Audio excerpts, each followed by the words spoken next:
Hello everyone, welcome to this episode. Imagine a scenario Gu Fang, a tech white-collar worker in Shanghai, used to casually book five-star hotels for trips and splurge on luxury goods during holidays. Now, when she opens a booking app, the first thing she does is sort by price from low to high. She sighs and says, "This year we've cut back on family travels because my husband is worried about salary cuts and layoffs at his company."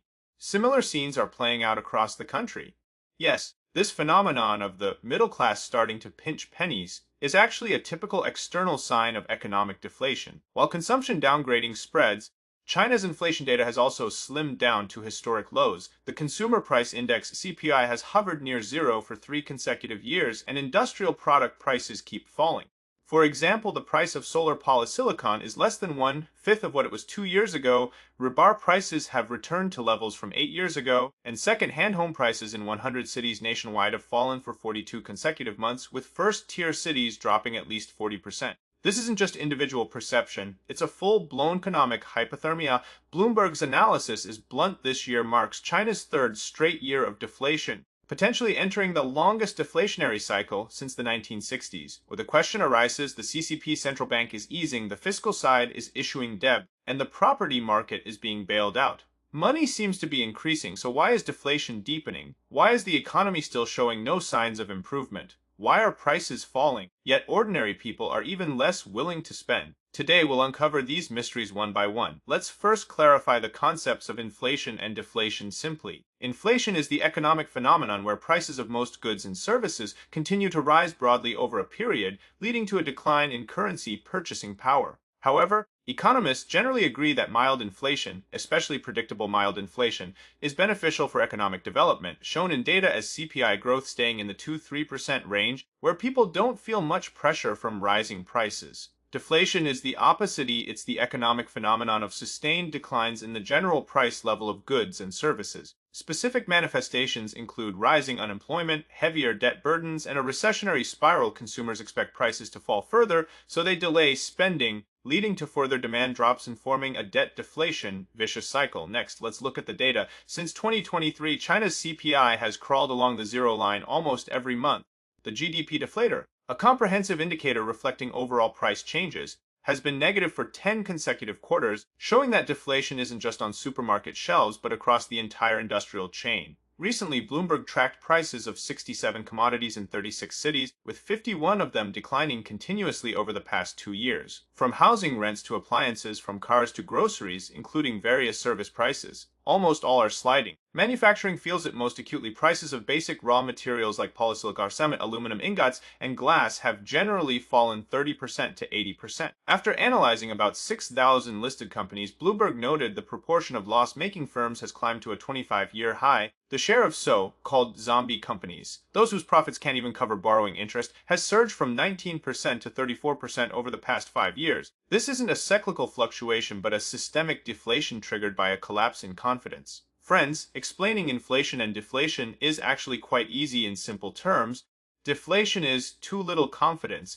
In inflation, a piece of clothing is 100 yuan today and 105 yuan next week. You'll buy it sooner because buy early, save early. In deflation, it's 100 yuan today and maybe 95 yuan next week. You'll wait, and the more you wait, the less you buy. The less bought, the cheaper it gets. Loans are the same. In inflation, loan interest is 5–3%, real interest only 2%. Borrowing is worthwhile. In deflation, loan interest 3%, inflation -1%. Real interest becomes 4%. Borrowing is a losing deal. In deflation, asset prices are all falling. Take the biggest asset for almost every Chinese family: housing. Someone bought a house for 3.48 million yuan a few years ago. Now it's down to 1.21 million. They can't repay the loan. The house is auctioned by the bank, and they still owe the bank 1 million. This is how, under sustained deflation, the debt itself exceeds the value of the goods. The result: in a deflationary environment, businesses don't borrow, residents don't spend or even repay loans early, circulating money in the market shrinks, and bank funds lie idle like stagnant water. This is the debt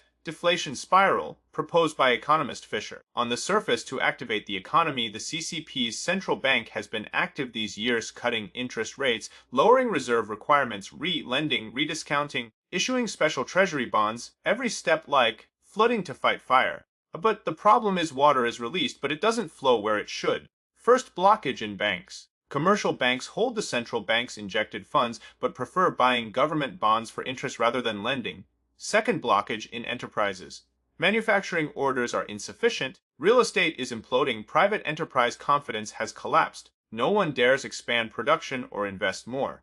Bloomberg data: most companies' spending is down the first time in a decade. Over one-third of industries cut staff in 2024. Third blockage in residents' hands. Income sliding, home prices plummeting. Ordinary families choose to repay loans early and increase savings. Last year, Chinese household savings reached 1.1 times GDP, a historic high. So, the eased money doesn't turn into factory orders, wage growth, or family consumption, but is swallowed by debt black holes, local governments borrowing new to repay old. Real estate firms paying off old debts, banks covering bad loans. It looks like injecting liquidity, but it's really just delaying explosions. Some describe it as the central bank desperately pouring water into a pond, but the bottom has a hole. The more water poured, the faster it leaks. Just as deflationary clouds thicken, the CCP central bank's move last August shocked the market, buying $400 billion in special treasury bonds. Then buy. By December last year, the central bank had cumulatively bought up to $1 trillion in government bonds. On the surface, these are open market operations, technical moves, sounding nice as to increase liquidity. But in the financial system, this has a blunter name: printing money. US-based economist David Huang points out, this isn't new injection but debt rolling. The central bank gives money to state-owned banks, which then buy newly issued bonds from the Ministry of Finance, essentially a signal of fiscal shortfall, financial anemia.